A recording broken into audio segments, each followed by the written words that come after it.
അള്ളാഹു, ഞാൻ ഈ അടുത്ത് പള്ളിയിൽ പോയി എന്റെ വാപ്പാടെ ഖബർ സിയാറത്ത് ചെയ്യാൻ, പത്തനാടുത്ത് എന്റെ വാപ്പാടെ ഖബർ സിയാറത്ത് ചെയ്യാൻ പോയപ്പോ ബാക്ക് സൈഡിലെ ഗേറ്റ് അടച്ചിട്ടിരിക്കണം, ഫ്രണ്ടിൽ കൂടെ കയറി പോണേ. ഫ്രണ്ടിൽ കൂടെ കയറി പോകുന്ന സമയത്ത് ഒരു ഉമ്മ ബാഗും പിടിച്ച് പള്ളിയുടെ ഫ്രണ്ടിൽ നിൽപ്പുണ്ട്. ഒരു ഉമ്മ ബാഗും പിടിച്ച് പള്ളിയുടെ മുന്നിൽ നിൽക്കണ്. ചെറുപ്പക്കാരിയാ. എന്നോട് പറഞ്ഞു, ഉസ്താദേ, എന്റെ മോൻ ഖബർ സിയാറത്ത് ചെയ്യാൻ പോയിട്ട് കാണുന്നില്ല, കുറച്ചു നേരമായി, എനിക്ക് അശുദ്ധിയാ, പള്ളിക്കകത്തൂടെ കയറി പോകാൻ പറ്റൂല, ഒന്ന് ഉസ്താദ് വിളിച്ചോണ്ട് വരൂ. ആ പെണ്ണ് വിചാരിച്ചു ഞാൻ പള്ളിയിലെ ഉസ്താദാണ്. അള്ളാഹുവെ, ഞാനിങ്ങനെ ഖബർ സിയാറത്ത് പള്ളിക്കാട്ടി പോയപ്പോ കാണുന്നില്ല, പള്ളിക്കാട്ടി പോയി നോക്കി കാണുന്നില്ല, ഒരു ചെറിയ മുത്താലിയമായ പയ്യൻ, അങ്ങനെ നോക്കിയിട്ട് കാണുന്നില്ല. എങ്ങനെ പോയി നോക്കുമ്പോ മീസാൻ കല്ല് കെട്ടിപ്പിടിച്ചിട്ട് ഒരു ചെറിയ മോൻ, 10-11 വയസ്സുണ്ട്, 10-11 വയസ്സുണ്ട് ഒരു മോൻ, ഇങ്ങനെ മീസാൻ കല്ല് കെട്ടിപ്പിടിച്ചിട്ട്, അവനെക്കാളും നീളണ്ട കല്ലിന്, ആ കല്ലിങ്ങനെ കെട്ടിപ്പിടിച്ചിട്ടിരുന്ന് കരയാ. അല്ലാഹു, ഞാൻ ഇങ്ങനെ പോയിട്ട് പൊക്കിയെടുത്തവനെ, വലിയ കഷ്ടപ്പെട്ട് പൊക്കിയെടുക്കാൻ. പൊക്കിയെടുത്തപ്പോ പറയാ, എന്റെ ഉപ്പ എന്റെ ഖബറാവസ്ഥ, അത് ആക്സിഡന്റിൽ മരണപ്പെട്ടു പോയി, ആക്സിഡന്റിൽ മരണപ്പെട്ടു പോയി. മോൻ ലീവ് കഴിഞ്ഞിട്ട് കോളേജിലേക്ക് തിരിച്ചു പോവാ. ഖുർആൻ പഠിക്കുന്ന മോന വീട്ടിൽ വന്നിട്ട് ലീവ് കഴിഞ്ഞിട്ട് തിരിച്ചു പോകുമ്പോ വാപ്പയോട് യാത്ര പറയാ. അപ്പാടെ ഖബറിന്റെ ചാരത്ത് മീസാൻ കല്ലി കെട്ടിപ്പിടിച്ചിരുന്ന് കരഞ്ഞ് ദുആ ചെയ്ത് എഴുന്നേക്കുമ്പോ എന്നോട് പറയണം, ഉസ്താദെ, ഒരു ഫാത്തിഹ ഓതി ദുആ ചെയ്യൂ. ഞാൻ എന്റെ ഉപ്പാന്റെ ഖബർ സിയാറത്ത് ചെയ്യാൻ പോയതാ. ആ 11 വയസ്സുകാരൻ എന്നോട് പറഞ്ഞു, എന്റെ ഉപ്പാന് വേണ്ടി ഒരു ഫാത്തിഹ ഓതി ദുആ ചെയ്യാം. അല്ലാഹു അലം. അല്ലാഹു നമുക്ക് അങ്ങനെയുള്ള മക്കളെ നൽകി അനുഗ്രഹിക്കുമാറാകട്ടെ. മനുഷ്യ, നിങ്ങളുടെ ഉപ്പയും ഉമ്മയൊക്കെ മരിച്ചവരുണ്ടല്ലോ, ഒരു യാസീൻ ഓതാൻ അറിയാവോ നിനക്ക്? കുറ്റപ്പെടുത്തല്ല. ഈ വയല് കഴിഞ്ഞിട്ട് ഇവിടെ എഴുന്നേറ്റ് രാത്രി പള്ളിക്കാട്ടി പോയി നിന്ന് നിന്റെ വാപ്പാടെ ഖബറിന്റെ ചാരത്ത് പോയിട്ട് തെറ്റാതെ ഒരു യാസീൻ ഓതാൻ അറിയണ എത്ര മക്കളുണ്ട്? സ്വന്തം ഉപ്പയ്ക്കും ഉമ്മയ്ക്കും വേണ്ടി ഖബറിന്റെ ചാരത്ത് പോയി ഒരു യാസീൻ ഓതാൻ അറിയണ എത്ര മക്കളുണ്ട് സഹോദരങ്ങൾ. അല്ലാഹു അലം. ഉപ്പാന്റെ മയ്യത്ത് കുളിപ്പിക്കാൻ അറിയോ മക്കളെ? ഇന്ന് രാത്രി എന്റെ മോൻ എന്ന് പറയണ ഉപ്പമാർ ഒരുപാടുണ്ടല്ലോ. വീട്ടിൽ ചെന്നിട്ട് നീ നിന്റെ മോനോട് ചോദിക്കടാ, ഞാൻ ഇന്ന് രാത്രി മരിച്ചാ നാളെ ജുമയ്ക്ക് മുമ്പ് വീടിന്റെ പുറകിൽ ഒരു ടാർപ്പ് വലിച്ചു കെട്ടിയിട്ട് എന്നെ കട്ടിലി എടുത്ത് കടത്തുമല്ലോ കുളിപ്പിക്കാൻ. എടാ, നീ കുളിപ്പിക്കോ? സ്വന്തം ഉപ്പാന്റെ മയ്യത്ത് കുളിപ്പിക്കാൻ എത്ര മക്കളുണ്ട്? അല്ലാഹു അലം. എന്തിനാ ഉപ്പ നീ കഷ്ടപ്പെട്ട് വളർത്തിയ? നീ കഷ്ടപ്പെട്ട് വളർത്തിയിട്ട് നിനക്കെന്താ നേട്ടം? നിന്നെ അവസാനമായിട്ടൊന്ന് കുളിപ്പിക്കാൻ പള്ളി കൊണ്ടുവെക്കുമ്പോ ഇമാമ് കയറി നിന്നിട്ട് ചോദിക്കുക, ആരെങ്കിലും ഉണ്ടോ നിസ്കരിക്കാൻ? മാമ ചോദിക്കും, മാമത്തിക്ക മക്കളൊക്കെ തലകുനി ചെന്നിട്ട് പറയും, നിങ്ങൾ നിന്നോളെ, ഓൻ അറിയില്ല 4 തക്ബീർ പറഞ്ഞിട്ട് അതിനിടെ പറയേണ്ടത് എന്താണ്? അല്ലാഹു അലം. എന്താ നേട്ടവാ സഹോദരങ്ങൾ. അല്ലാഹു നമുക്ക് ഈമാൻ നൽകി അനുഗ്രഹിക്കുമാറാകട്ടെ. അല്ലാഹു നമുക്ക് ഈമാൻ നൽകി അനുഗ്രഹിക്കുമാറാകട്ടെ. ഞാൻ നിങ്ങളുടെ മോനെ പോലെ പറയണം, സ്വന്തം മോൻ പറയാണ്ട് കരുത്. നാട്ടുകാരൻ പറയുന്നവനെ വല്ലവന്റെ മകനല്ല, നിന്റെ മോനായിട്ട് ഞാൻ ചോദിക്കാം. ഈ കഷ്ടപ്പെട്ട് വളർത്തിയിട്ട് നിനക്ക് എന്തെങ്കിലും ഒരു 11 വയസ്സുകാരൻ വാപ്പയുടെ മീസാൻ കല്ലി കെട്ടിപ്പിടിച്ചിട്ട് എന്നോട് പറയണു, ഉസ്താദ് ഒന്ന് ദുആ ചെയ്യ് ഉസ്താദ്. 11 വയസ്സല്ലേ വാപ്പ ഉള്ളൂ, നിനക്ക് 50-60 ആയല്ലോ. അല്ലാഹു നമുക്ക് ഈമാൻ നൽകി അനുഗ്രഹിക്കുമാറാകട്ടെ. അല്ലാഹുവിന്റെ റസൂൽ സല്ലല്ലാഹു അലൈഹി വസല്ലം തങ്ങൾ പറഞ്ഞു, അല്ലാഹുവിന്റെ പ്രവാചകൻ പറഞ്ഞു, ആരെങ്കിലും പരിശുദ്ധമായ ഖുർആൻ എല്ലാ ദിവസവും ഓതിയാൽ അറദിൽ ഉംറനെ തൊട്ട് അല്ലാഹു കാക്കുമെന്ന് നബിയുനാ റസൂലുള്ളാഹി. 2 അല്ലാഹു ആ മനുഷ്യന് നല്ല മരണം കൊടുക്കുമെന്ന് നബിയുനാ റസൂലുള്ളാഹി. പരിശുദ്ധമായ ഖുർആൻ ഓതുമെന്ന് തീരുമാനമെടുത്തില്ലേ, നിനക്ക് അല്ലാഹു തരുന്ന 2ാമത്തെ പ്രതിഫലം നിനക്ക് നല്ല മരണം കിട്ടുമെന്ന് നബിയുനാ റസൂലുള്ളാഹി. 3 നിന്റെ ജനാസ കണ്ടിട്ട് ഇറങ്ങി പോന്നവൻ പറയും, മരിച്ച ഇവനെ പോലെ മരിക്കണം, മരിച്ചാൽ ഇവനെ പോലെ മരിക്കണം. അല്ലാഹു അങ്ങനെയുള്ള മരണം നൽകി അനുഗ്രഹിക്കുമാറാകട്ടെ. 4 പാപ്പ ഒരൊറ്റ സൂറത്ത്, ഞാൻ വിശദീകരിക്കുന്നില്ല, ഒരൊറ്റ സൂറത്ത് അല്ലാഹുവിന്റെ ഖുർആനിലെ ഒരു സൂറത്ത് ഓതിയാ നിനക്ക് കിട്ടുന്ന പ്രതിഫലം നിന്റെ മയ്യത്ത് മക്കൾ ആരെന്നറിയാം? ഇവിടുത്തെ പള്ളിയിലേക്ക് മയ്യത്ത് കെട്ടിൽ നിന്റെ വീടിന്റെ മുന്നിൽ കൊണ്ടുവച്ച് അല്ലാഹുവേ 3 കഷ്ടം വെള്ള തുണിയിൽ പൊതിഞ്ഞ് നിന്നെ കുളിപ്പിച്ചെടുത്ത് പൊതച്ചു വെച്ചിട്ട് എല്ലാരും നിന്റെ വീട്ടിൽ കരയണ സമയത്ത് മയ്യത്ത് കെട്ടിൽ എടുത്തു വെക്കൂലേ? വീട്ടിലേറ്റവും കൂടുതൽ മരിച്ച വീട്ടിലേറ്റവും കൂടുതൽ കരച്ചിൽ കേൾക്കുന്ന ശബ്ദം എന്നറിയോ? അല്ലാഹുവേ മയ്യത്തെടുക്കുന്ന സമയ എല്ലാരും ഇങ്ങനെ വാ പൊട്ടി നെഞ്ചു പൊട്ടിയിട്ട് കരയാ, എന്റെ ഭർത്താവിനെ കൊണ്ടുപോകല്ലേ, എനിക്ക് ആരുമില്ലേ. പെണ്ണ് കരയണ എങ്ങനാ? ഭാര്യ കരയണത് എപ്പോഴും നിങ്ങൾ ചിന്തിക്ക്. ഭാര്യ കരയണ എങ്ങനെയെന്നറിയോ? ഭർത്താവിന്റെ മയ്യത്തെടുക്കുമ്പോ ഭാര്യ കരയണത് എനിക്കിനി ആരെന്നാ, അല്ലാതെ അയാൾക്ക് അങ്ങനെ തിരിച്ചല്ലേ ചോദിക്കണ്ടേ. ഇവക്ക് ഉള്ള വാപ്പയും ഉമ്മയും മക്കളും കൂടെ പുറപ്പല്ലാണ്ട് പള്ളിക്കാട്ടി പോണ ആ മനുഷ്യൻ ആരുണ്ട്? ആരുമില്ല. അതിനെ കുറിച്ചില്ല. എനിക്കിനി ആരുണ്ട്? എന്നെ വിട്ടിട്ട് പോയല്ലോ, എന്റെ മക്കൾക്ക് ആരുണ്ട്? അല്ലാഹു അലം. അല്ലാഹുവിന്റെ റസൂൽ സല്ലല്ലാഹു അലൈഹി വസല്ലമ തങ്ങൾ പറഞ്ഞു, പരിശുദ്ധമായ ഖുർആൻ ഓതുന്ന മനുഷ്യ, നിനക്ക് അല്ലാഹു തരുന്ന 4ാമത്തെ പ്രതിഫലം നിന്റെ ജനാസ മലക്ക് ചുമക്കുമെന്ന് നബി മുഹമ്മദ് മുസ്തഫ. 6 പേര് മയ്യത്ത് കട്ടിൽ തോളിലെടുത്ത് വെച്ചിട്ട് ലാ ഇലാഹ ഇല്ലല്ലാഹ് എന്ന് പറഞ്ഞിങ്ങനെ കൊണ്ടുവരുമല്ലോ. ആപ്പാ മയ്യത്ത് കട്ടിലിന്റെ മുമ്പിൽ 2 മലക്കുകൾ ഇങ്ങനെ നിൽക്കണം.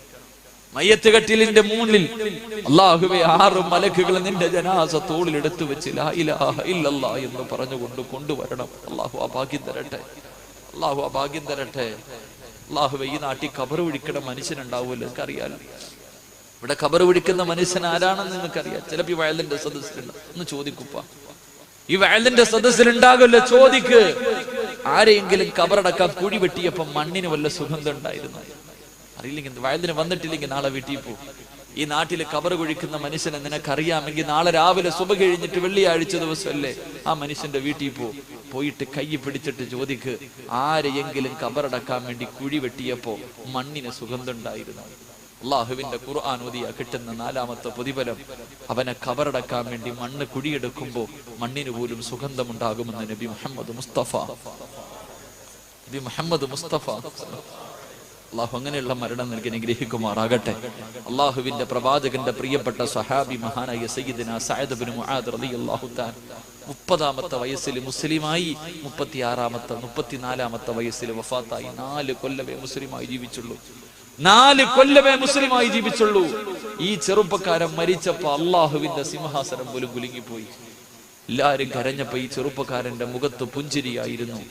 ജനാസ കൊണ്ടുപോകുമ്പോ സഹാബത്ത് ചോദിച്ചു, നബിയെ, മയ്യത്തിന് ഭാരമില്ലല്ലോ നബിയെ? അള്ളാന്റെ റസൂല് പറഞ്ഞു, മലക്കുകളാ സഹാബ മയ്യത്ത് ചുമക്കണേ. ഇബ്നു ഹജർ തങ്ങൾ പറയുന്നുണ്ട്, ഖബർ കുഴിച്ച മനുഷ്യൻ നോക്കുമ്പോ മണ്ണിന് വല്ലാത്ത സുഗന്ധം. അടിയിലോട്ട് പോകും തോറും സുഗന്ധം കൂടിക്കൊണ്ടിരുന്നു. ആരും കാണാതെ ഒരു പിടി മണ്ണ് വാരി മടിയിൽ വെച്ചിട്ട് വീട്ടിൽ പോയി നോക്കിയപ്പോ കസ്തൂരി ആയിരിക്കാം. സഅദ് ഇബ്നു മുആദ് റളിയല്ലാഹു തആല അൻഹു രാത്രി ഖബർ കുഴിച്ച മനുഷ്യൻ സ്വപ്നം കണ്ടു. അവിടെ നിന്ന് ചോദിച്ചു, സഅദേ, എങ്ങനെ കിട്ടിയടാ ഈ പ്രതിഫലം? എങ്ങനെ കിട്ടിയ സഅദേ? ഞാൻ പിടിച്ച സുന്നത്ത് നോമ്പിന്റെയും ഞാൻ ഓതിയ ഖുർആനിന്റെ പ്രതിഫലമാണെന്ന് ചരിത്രം പഠിപ്പിക്കുമ്പോ അള്ളാഹു നമുക്ക് ഈമാൻ നൽകി അനുഗ്രഹിക്കുമാറാകട്ടെ. ഞാൻ നിർത്തുകയാ. എന്റെ പ്രിയമുള്ള വാപ്പമാരോട്, ഉപ്പ, നിനക്ക് പഠിക്കാൻ കഴിഞ്ഞില്ല, എന്റെ ഉപ്പ നിന്നെയും പഠിപ്പിച്ചില്ല, പക്ഷെ നിന്റെ മക്കളെങ്കിലും നീ പഠിപ്പിക്കുക. മക്കളെയെങ്കിലും, കൊച്ചുമക്കളെയെങ്കിലും ഒരു ഹാഫിദ് വേണ്ട നിന്റെ വീട്ടിൽ. നിന്റെ മയ്യത്ത് നിസ്കരിക്കാൻ ഇതുപോലെ മുത്തഅല്ലിമീങ്ങൾ, എനിക്കറിയാം, ഇതുപോലെ എത്രയോ കുട്ടികൾ, പരിശുദ്ധമായ ഖുർആൻ പഠിക്കുന്ന മക്കൾ, ചെറിയ വിദ്യാർത്ഥികൾ. എന്ത് പ്രതിഫലമെന്നറിയോ? ഖുർആൻ ഹൃദയത്തിൽ കൊണ്ടു നടക്കുന്ന ഒരു പയ്യന്റെ ശരീരത്ത് തൊടണമെങ്കിൽ ഒന്നുകൊടുക്കണമെന്ന് മഹാന്മാര് പറയുന്നു. ഒരു ഹാഫിദിന്റെ ശരീരത്ത് തൊടണമെങ്കിൽ ഒന്നുകൊടുക്കണം. അല്ലാഹുവേ, അവനെ കബറടക്കിയിട്ട് 1000 കൊല്ലം കഴിഞ്ഞ് കുഴി വെട്ടി നോക്കിയാലും അതുപോലെ തന്നെ കിടക്കും. അല്ലാഹു നമുക്ക് അങ്ങനെയുള്ള മക്കളെ നൽകി അനുഗ്രഹിക്കുമാറാകട്ടെ. ഒരാളെങ്കിലും വേണം നമുക്ക്. എന്റെ പ്രിയമുള്ളവരെ കൊണ്ട് വെള്ളിയാഴ്ച രാവ ഞാൻ നിർത്തുകയാ. വെള്ളിയാഴ്ച രാവ, നാളത്തെ ദിവസത്തിന്റെ പ്രത്യേകത എന്തെന്നറിയോ? നീ പള്ളിയിൽ പോകുന്നതിന് മുമ്പേ 2 മലക്കുകൾ, നിങ്ങൾ പള്ളിയിൽ പോകുന്നതിന് മുമ്പേ മരിച്ച വാപ്പയുടെയും ഉമ്മയുടെയും ഖബറിന്റെ ചാരത്തൊരു മലക്ക് ചെന്നിട്ട് പറഞ്ഞു കൊടുക്കും, കഴിഞ്ഞ വെള്ളിയാഴ്ച ജുമാ കഴിഞ്ഞത് മുതൽ നാളെ ഉച്ചവരെ നീ ചെയ്ത എല്ലാ നല്ല കാര്യവും ഖബറിൽ കിടക്കുന്ന വാപ്പയുടെയും ഉമ്മയുടെയും മുന്നിൽ പോയിട്ട് മലക്കുകൾ പറഞ്ഞു കൊടുക്കും. അത് കേൾക്കുമ്പോ നിന്റെ ഉപ്പ ഖബറിൽ കിടന്ന് ചിരിച്ച് സന്തോഷിച്ചുകൊണ്ട് പറയും, അല്ലാ, ഞാൻ കഷ്ടപ്പെട്ട് വളർത്തിയത് വെറുതെ ആയില്ലല്ലോ പടച്ചോനെ. ഖബറിൽ കിടന്നിട്ട് വാപ്പയും ഉമ്മയും പറഞ്ഞ് സന്തോഷിക്കും, നിനക്ക് വേണ്ടി ദുആ ചെയ്യും. കഴിഞ്ഞ വെള്ളിയാഴ്ച മുതൽ ഈ വെള്ളിയാഴ്ച വരെ നീ ചെയ്ത പാവം, കള്ളു കുടിച്ചത്, പെണ്ണ് പിടിച്ചത്, ഫോൺ വിളിച്ചത്, സിനിമ കണ്ടത്, സീരിയൽ ഇത് കണ്ടത്, ഇതെല്ലാം നിന്റെ ഉപ്പയുടെയും ഉമ്മയുടെയും മുന്നിൽ പറഞ്ഞു കൊടുക്കുമ്പോ ആ പാവങ്ങള് ഖബറിൽ കിടന്ന് നെഞ്ചുപൊട്ടി കരയും. അല്ലാഹുവേ, ഇങ്ങനെ ഒരുത്തി എന്റെ വയറ്റിൽ പിറന്നു പോയല്ലോ അല്ലാ, ഇങ്ങനെ ഒരുത്തരെയാണല്ലോ അല്ലാ ഞാൻ പോറ്റി വളർത്തിയത്. അല്ലാഹുവേ, പടച്ചവനെ, അവൻ മുടിഞ്ഞു പോണേ എന്ന് പറഞ്ഞുകൊണ്ട് മാതാപിതാക്കള് ഖബറിൽ കടന്ന് ശപിക്കുമെന്ന് നബി മുഹമ്മദ് മുസ്തഫ. ചില മക്കളുണ്ട്, ജീവിച്ചിരുന്ന കാലത്തും സമാധാനം കൊടുക്കൂല, മരിച്ചതിന് ശേഷം പോലും മാതാപിതാക്കൾക്ക് സമാധാനം കൊടുക്കില്ല എന്ന് നബി മുഹമ്മദ് മുസ്തഫ. അല്ലാഹു നമ്മളെയൊക്കെ കാക്കുമാറാകട്ടെ. അള്ളാഹുവെ നാളെ ഉച്ചയ്ക്ക് മരിച്ചുപോയ ഞങ്ങളുടെ മാതാപിതാക്കളുടെ ഖബറിന്റെ മുന്നിൽ പോയി മലക്കുകൾ അള്ളാഹുവെ അവരെ ചിരിപ്പിക്കണേ തമ്പുരാനെ, അള്ളാഹുവെ ചിരിപ്പിക്കണേ റഹ്മാനെ.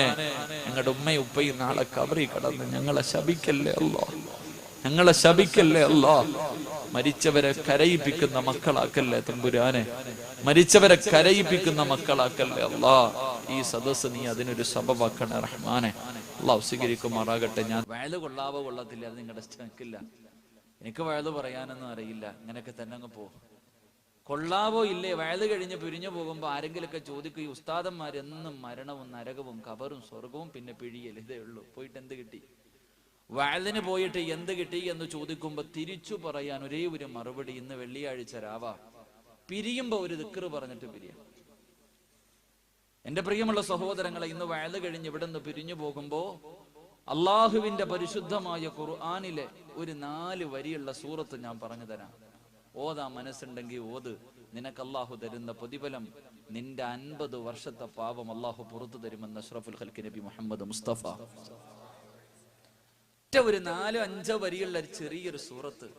ആ സൂറത്ത് ഒരു പ്രാവശ്യം ഓതിയാ കിട്ടുന്ന പ്രതിഫലം 50 കൊല്ലത്തെ പാപം അള്ളാഹു പുറത്തരുമാറാകട്ടെ.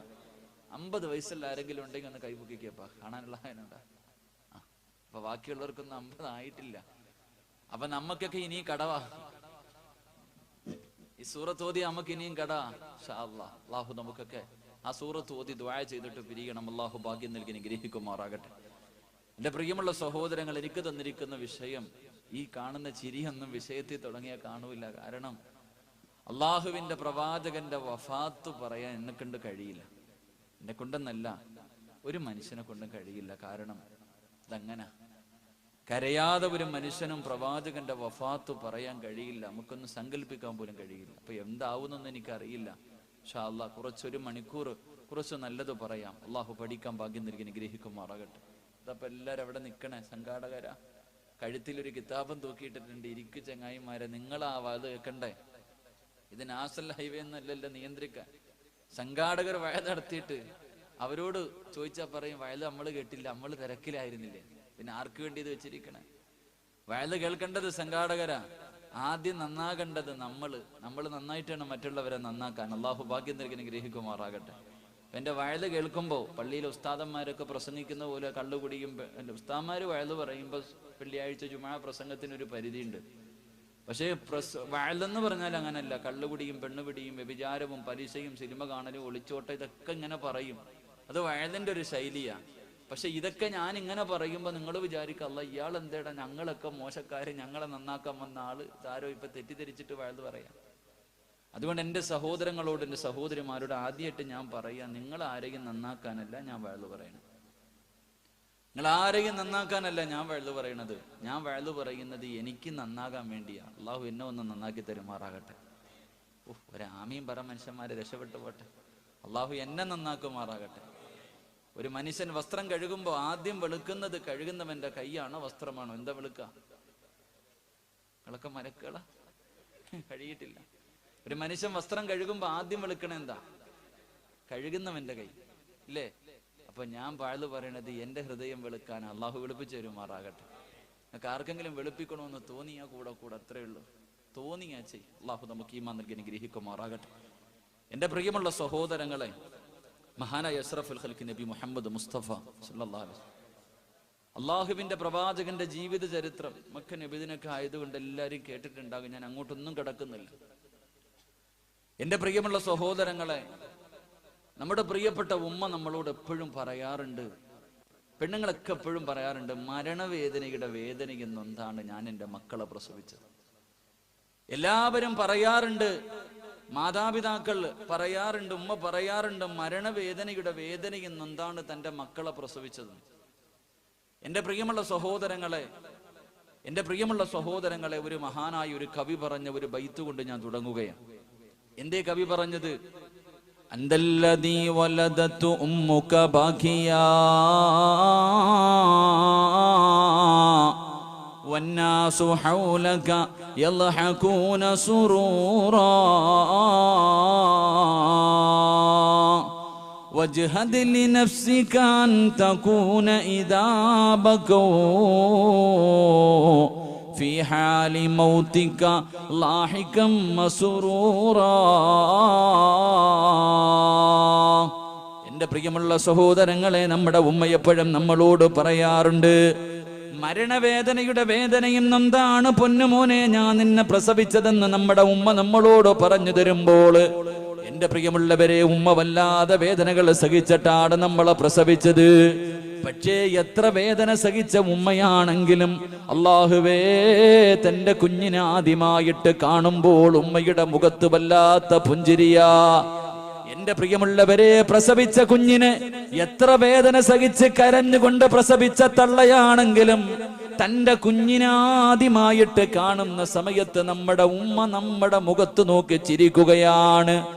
അല്ലാഹുവേ, ഓപ്പറേഷൻ തിയേറ്ററിന്റെ വെളിയിൽ കരഞ്ഞു ദുആ ചെയ്തുകൊണ്ട് നടന്ന നമ്മുടെ പ്രിയപ്പെട്ട വാപ്പയുണ്ടല്ലോ, വാപ്പയും പടച്ചവനെ നേഴ്സ് കൊണ്ട് വന്നിട്ട് ഇതാണ് നിങ്ങളുടെ പൊന്നുമകൻ, നിങ്ങളുടെ പൊന്നുമോള്, വാപ്പയുടെ മുന്നിലേക്ക് കുഞ്ഞിനെ കൊണ്ട് കാണിക്കുമ്പോഴും വാപ്പയും നമ്മുടെ മുഖത്ത് നോക്കി ചിരിക്കുകയാണ്. അല്ലാഹുവേ, നമ്മുടെ ഉമ്മയും വാപ്പയും നമ്മുടെ മുഖത്ത് നോക്കി ചിരിച്ച സമയത്ത് നമ്മൾ കരയുകയായിരുന്നു. നമ്മൾ കരഞ്ഞ സമയത്ത് പെറ്റ തള്ള പോലും നമ്മളോട് കരുണ കാണിച്ചില്ല. എന്റെ പ്രിയമുള്ളവരെ, നമ്മുടെ ഉമ്മ നമുക്ക് പാല് തരുമ്പോഴും ചിരിച്ചുകൊണ്ടാണ് ഉമ്മ പാല് തന്നത്. അതുകൊണ്ട് എന്റെ പ്രിയമുള്ള ചെറുപ്പക്കാരാ, വാസി വേണം പൊന്നുമോരെ, നീ കരഞ്ഞ സമയത്ത് നിന്റെ മുഖത്ത് നോക്കി ചിരിച്ചവരോട് നീ പകരം വീട്ടണം. എങ്ങനെ പകരം വീട്ടണമെന്നറിയുമോ? വജ്ഹദിൽ ലിനഫ്സിക അൻ തകൂന ഇദാ ബകൂ ഫീ ഹാലി മൗതിക ലാഹികം മസ്റൂറാ. പൊന്നുമോനെ, വെള്ളത്തുണിയിൽ പുതച്ച് നിന്റെ വീടിനകത്ത് നിന്റെ മയ്യത്ത് കിടത്തുന്ന ദിവസമുണ്ടല്ലോ, അന്ന് വാപ്പ കരയും പൊന്നുമോനെ, നിന്റെ ഉമ്മ കരയും പൊന്നുമോനെ, നിന്റെ കൂടപ്പിറപ്പ് കരയും പൊന്നുമോനെ. എല്ലാവരും നിന്റെ മയ്യത്തിന്റെ ചാരത്ത് നിന്ന് പൊട്ടിക്കരയുമ്പോ ആ കരയുന്നവരുടെ മുഖത്ത് നോക്കി ചിരിക്കാൻ വേണ്ടി പരിശ്രമിക്കണേ എന്ന് മഹാന്മാരായ മഹത്തുക്കൾ നമുക്ക് പറഞ്ഞു തരുമ്പോൾ, എന്റെ പ്രിയമുള്ളവരെ, ഞാൻ എന്റെ വിഷയത്തിലേക്ക് കടക്കുകയാ. മഹാനായ അഷ്റഫുൽ ഖൽഖ് നബി മുഹമ്മദ് മുസ്തഫ സല്ലല്ലാഹു അലൈഹി വസല്ലമ തങ്ങള്, എന്റെ പ്രിയമുള്ളവരെ, തബൂക്ക് യുദ്ധം കഴിഞ്ഞ് മടങ്ങി വരികയാണ്. അല്ലാഹുവിന്റെ പ്രവാചകന് തബൂക്ക് യുദ്ധം കഴിഞ്ഞ് അല്ലാഹുവിന്റെ റസൂല് മടങ്ങി വരികയാണ്. എന്റെ പ്രിയമുള്ളവരെ, പ്രവാചകൻ മടങ്ങി വരുമ്പോ അല്ലാഹുവിന്റെ പ്രവാചകന്റെ മുന്നിലേക്ക് മുഖറബുൽ അംലാക്ക് മലക്ക് ജിബ്രീൽ അലൈഹിസ്സലാം ഇറങ്ങി വരികയാ. അല്ലാഹുവിന്റെ പ്രവാചകന്റെ ചാരത്തേക്ക് ജിബ്രീൽ എന്ന മലക്ക് ഇറങ്ങി വന്നിട്ട് പരിശുദ്ധമായ ഖുർആനിന്റെ 114 അധ്യായങ്ങളിൽ അല്ലാഹുവേ ഒരു അധ്യായം ഓതി കൊടുക്കുകയാണ്. ബിസ്മില്ലാഹിർ റഹ്മാനിർ റഹീം. ഇദാ ജാഅ നസ്റുല്ലാഹി വൽ ഫത്ഹ് വറഅയ്തൻ നാസ യദ്ഖുലൂന ഫീ ദീനില്ലാഹി അഫ്വാജാ ഫസബ്ബിഹ് ബിഹംദി റബ്ബിക വസ്തഗ്ഫിർഹു ഇന്നഹു കാന തവ്വാബാ. അല്ലാഹുവിന്റെ പ്രവാചകന്റെ മുന്നിലേക്ക് ജിബ്രീൽ എന്ന മലക്ക് കടന്നു വന്നിട്ട് പരിശുദ്ധമായ ഖുർആനിലെ ഈ സൂറത്ത് അങ്ങോട്ട് ഓതി കൊടുത്തിട്ട് അതിന്റെ അർത്ഥം പറഞ്ഞു കൊടുക്കുകയാ. അല്ലാഹുവിന്റെ പ്രവാചകന്റെ കണ്ണ് നിറയുകയാണ്. റസൂലുള്ളാഹിയുടെ താടിരോമത്തിലൂടെ കണ്ണുനീരിങ്ങനെ താരതാരയായി ഒലിക്കുകയാണ്. എന്റെ പ്രിയമുള്ളവരെ, ഈ സൂറത്തായിരുന്നു പ്രവാചകന്റെ വഫാത്ത് അടുത്തു എന്നതിനുള്ള ഒന്നാമത്തെ അടയാളം. അല്ലാഹുവിന്റെ പ്രവാചകന്റെ വഫാത്ത് അടുത്തു എന്ന് എന്റെ പ്രിയമുള്ളവരെ അറിയുന്ന ഒന്നാമത്തെ അടയാളം ഈ സൂറത്തായിരുന്നു. ജിബ്രീൽ വന്നിട്ട് ഓതിക്കൊടുക്കുന്നു, നബിയേ യാ റസൂലല്ലാഹ്,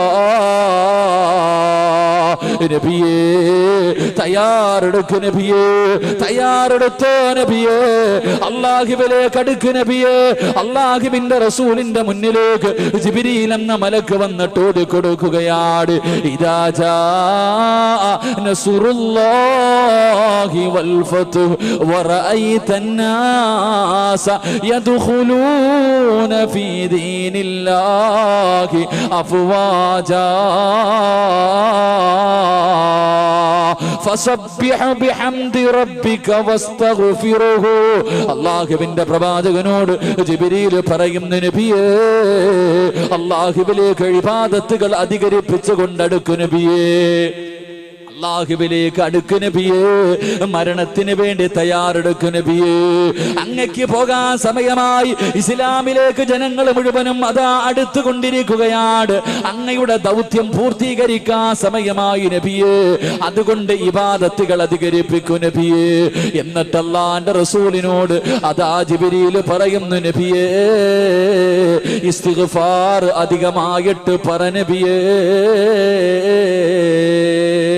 എന്റെ പ്രിയമുള്ളവര്, അല്ലാഹുവിന്റെ പ്രവാചകർ മരണത്തിന് വേണ്ടി തയ്യാറെടുക്കുകയാണ്. പരിശുദ്ധമായ ഖുർആനിലെ ഈ സൂറത്ത് ഇറങ്ങിയതിനു ശേഷം അല്ലാഹുവിന്റെ പ്രവാചകൻ ഇബാദത്തുകൾ അധികരിപ്പിക്കുകയാ.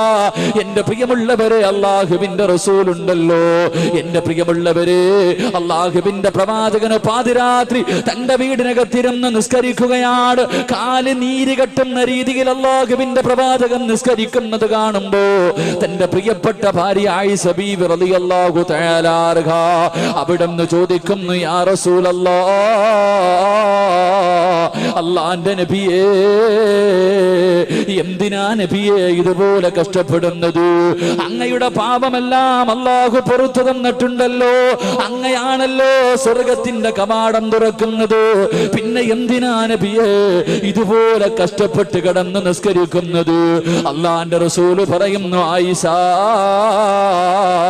അല്ലാഹുവിനോട് നന്ദിയുള്ള ഒരു അടിമയാകണ്ടേ ആയിഷ. എന്റെ പ്രിയമുള്ളവരെ, അല്ലാഹുവിന്റെ പ്രവാചകന് എല്ലാ റമളാൻ മാസത്തിലും ജിബ്രീൽ അലൈഹിസ്സലാം അല്ലാഹുവിന്റെ പ്രവാചകന്റെ മുന്നിൽ കടന്നു വരാറുണ്ട്. പരിശുദ്ധമായ ഖുർആനിന്റെ 114 അധ്യായങ്ങളും അല്ലാഹുവിന്റെ പ്രവാചകന് ജിബ്രീലിനെ ഓതി കേൾപ്പിക്കാറുണ്ട്. അല്ലാഹുവിന്റെ റസൂലുണ്ടല്ലോ, ഈ സൂറത്ത് ഇറങ്ങിയതിനു ശേഷം കടന്നു വന്ന റമളാൻ, ആ റമളാനിൽ 2 പ്രാവശ്യമാണ് അല്ലാഹുവിന്റെ റസൂല് ജിബ്രീൽ അലൈഹിസ്സലാമിനെ ഖുർആൻ ഓതി കേൾപ്പിച്ചത്. എന്റെ പ്രിയമുള്ളവരെ, ഇബാദത്തുകൾ അധികരിപ്പിക്കുകയാണ്. അല്ലാഹുവിന്റെ പ്രവാചകൻ ഒരു ദിവസമുണ്ടല്ലോ, അല്ലാഹുവിന്റെ റസൂല് അതാ ബിലാൽ തങ്ങളെ അടുത്തേക്ക് വിളിക്കുകയാണ്. അല്ലാഹുവിന്റെ പ്രവാചകൻ പറയുന്നു, ബിലാലേ, ബിലാലേ, എനിക്ക് ഹജ്ജിന് പോകണം ആഗ്രഹമുണ്ട് ബിലാൽ. അതുകൊണ്ട് ആരെങ്കിലും ഹജ്ജിന് വരാൻ ആഗ്രഹമുണ്ടെങ്കിൽ തയ്യാറെടുക്കാ പറ ബിലാൽ. ബിലാൽ റളിയല്ലാഹു തആല അൻഹു അല്ലാഹുവേ ജനങ്ങൾ കൂടുന്ന സ്ഥലങ്ങളിൽ മുഴുവനും ചെന്നിട്ട് അല്ലാഹുവിന്റെ പ്രവാചകൻ ഹജ്ജിന് പോവുകയാണ്. പോകേണ്ടവരൊക്കെ തയ്യാറെടുക്കാൻ വിളിച്ചു പറഞ്ഞുകൊണ്ട് നടക്കുകയാ. എന്റെ പ്രിയമുള്ളവരെ, അല്ലാഹുവിന്റെ റസൂലുണ്ടല്ലോ, 9 ഭാര്യമാര് ജീവിച്ചിരിപ്പുണ്ട്. 9 ഭാര്യമാര് ജീവിച്ചിരിപ്പുണ്ട്. അല്ലാഹുവിന്റെ റസൂൽ 9 ഭാര്യമാരെയും വിളിക്കുകയാണ്. 9 ഭാര്യമാരെയും അല്ലാഹുവിന്റെ പ്രവാചകനെ വിളിക്കുകയാ. എന്നിട്ട് അല്ലാഹുവിന്റെ റസൂല് പറയുന്നു, എല്ലാവരും തയ്യാറെടുത്തു, എല്ലാവരും ഹജ്ജിന് പോകാൻ തയ്യാറെടുത്തു. എന്റെ പ്രിയമുള്ളവരെ, ഹജ്ജിനും ഉംറയ്ക്കും പോകേണ്ടത് ഒറ്റയ്ക്കല്ല, കറങ്ങാൻ പോകേണ്ടത് ഒറ്റയ്ക്കല്ല. അല്ലാഹുവിന്റെ പ്രവാചകന്റെ ജീവിത ചരിത്രം എടുത്തു നോക്ക്. അല്ലാഹുവിന്റെ റസൂല് എത്ര വലിയ കഠിനമായ യുദ്ധത്തിന് പോയാൽ അല്ലാഹുവിന്റെ പ്രവാചകൻ ഒരു ഭാര്യയെങ്കിലും കൂടെ കൊണ്ടുപോകുമായിരുന്നു. ഹജ്ജിനും ഉംറയ്ക്കും പോകേണ്ടത് ഒറ്റയ്ക്കല്ലെന്ന് നബി മുഹമ്മദ് മുസ്തഫ സല്ലല്ലാഹു അലൈഹി വസല്ലം. അല്ലാഹുവിന്റെ റസൂൽ ഹജ്ജിന് പോകാൻ സമയത്ത് 9 ഭാര്യമുണ്ടായിരുന്നു. 9 പേരെയും അല്ലാഹുവിന്റെ റസൂൽ കൊണ്ടുപോയി. എന്റെ പ്രിയമുള്ളവരെ, കറങ്ങാൻ പോകുമ്പോ ഒറ്റയ്ക്കല്ല പോകേണ്ടത്.